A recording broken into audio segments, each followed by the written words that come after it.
The scene shifts to the billing counter of a supermarket where Jin Kyung's mother works.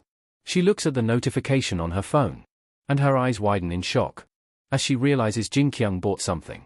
A customer walks up and says, "Hello? I'm waiting." His mom replies, "I'm sorry." His mom thinks, what's gotten into him? Is he thinking of going out? Then the scene shows Jin Kyung eating his food in front of his computer.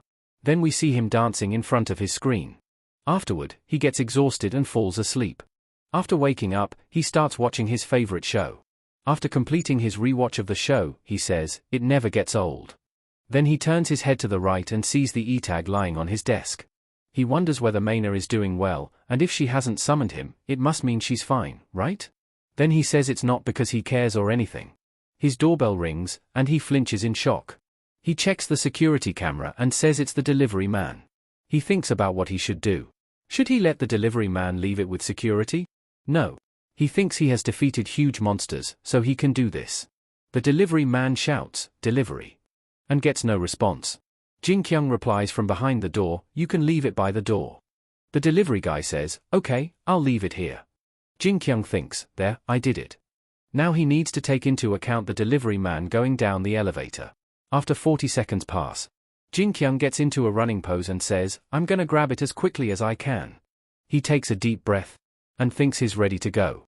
He runs toward the door, which doesn't open at first. Then he notices a barrier, which is actually the door lock. He unlocks the door and comes out of the room shouting that he has already destroyed the barrier.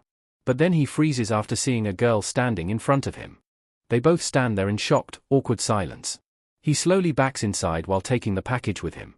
Then he lies down on the bed, crying as he thinks, "I did it. I got my delivery." In the other world, a beautiful wide landscape stretches beneath a blue sky.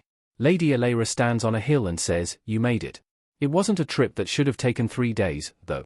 The scene cuts to Maina holding a wooden staff, while Benny is bent over, panting heavily with a large wooden crate on his back. She says weakly, "My lady." It turns out Benny is terrible with directions. Lady Alara turns around on the grassy path and says, Benny led you. Then again, you've never been to my uncle's residence, have you? Benny stands up, sweating while still carrying the heavy crate on his back. Lady Alara continues, "Anyway, Benny, where were you?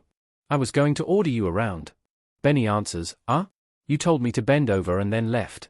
Close up on Lady Alara looking surprised with her finger near her mouth as she says, "Oh yeah, I forgot. So you were there this whole time? Benny? Who said you could get up?" Benny collapses to the ground beside the crate, completely exhausted. In the next shot, a large, elegant mansion appears in the distance. Lady Alara says, "Come here, Ari. Let's go talk to my uncle." Maina looks shocked and replies, "Eh? How could a commoner like me talk to an earl?" Lady Alara reassures her, "You're an apprentice summoner who went to school with me. My uncle will want to meet you too. Let's go." Maina answers nervously, Okay." Inside the grand mansion, they walk into a luxurious hall. An elderly, white-haired earl with a beard sits at a table. Maina bows deeply and says, "It's an honor to meet you, my lord. I am called Maina Hayes." The earl replies, Yes. Welcome." The earl continues, "I heard you helped Alara escape. It must have been hard fighting the demons." Alara replies, "I'm the one who fought the demons, uncle. She just ran away." The earl laughs. "Is that so? Ha ha ha." He then says warmly, "Regardless, it looks like the demons have made the world a hard place to live in. If you have nowhere else to go, you're welcome to work and stay here." Maina bows again excitedly. Thank you so much, my lord." The earl says, Good. Change into your new clothes, and learn your new duties once you've unpacked." In a steamy bathroom, Maina relaxes in a metal bathtub. Later, wrapped in a towel, she holds up a set of new black clothes with a thoughtful expression. She thinks, it can't be easy for him either after the attack. But he's still giving me food and clothes. So the Earl of Portrin is a nice person. Now wearing a neat black maid dress with a white collar and short skirt, she walks happily down a wooden hallway, saying, "Hee. New clothes. Is it really okay for me to have these?"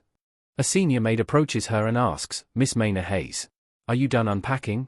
Maina replies, Yes." Maina is shown mopping the floor while sweating.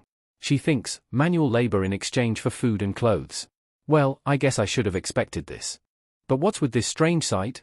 In a long hallway shot, multiple maids in identical black uniforms are cleaning. Maina asks, why is everyone wearing the same clothes?" The maid answers, This The Earl is obsessed. He thinks everyone wearing the same clothes makes everything look neater. The scene suddenly cuts to modern city buildings. Jin Kyung appears in close-up with wide, shocked eyes as he says, "Oh! Oh!" In a dramatic final pose, he sees the figurine of his idol kneeling on a display stand wearing a bikini and exclaims excitedly, "So this is Idol Producers. Emily Chan, a Summer Night at the Beach Live version limited edition figure."